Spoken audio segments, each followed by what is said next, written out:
Rockstar সিনেমার official poster প্রকাশ করলেন megastar Shakib Khan. Net দুনিয়ায় প্রকাশ পেয়েছে শাকিব খান অভিনীত ঈদুল আজহায় মুক্তিপ্রাপ্ত সিনেমা রকস্টারের অফিসিয়াল পোস্টার। পোস্টারে আধুনিক লুকে ধরা দিয়েছেন এই নায়ক।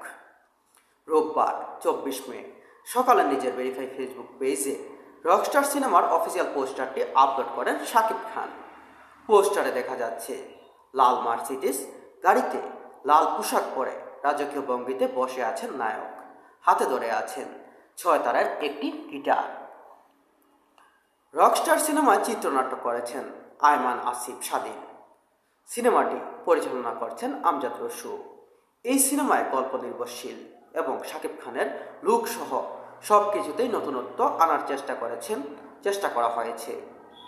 সিনেমায় শাকিব খানের বিপরীতে অভিনয় করেছেন সাবিলা নূর। গুরুত্বপূর্ণ চরিত্রে দেখা যাবে মিস ইউনিভার্স প্রতিযোগী তানজিয়া জামান মিথিলাকে। আমজাদ রসু পরিচালিত সিনেমাটি মুক্তি পাবে কিছুদিনের মধ্যেই। নির্মাতার আশা মুক্তির আগে সিনেমার গান, পোস্টার এবং প্রচারণা দর্শকদের মধ্যে তৈরি করবে বাড়তি উন্মোচনা ও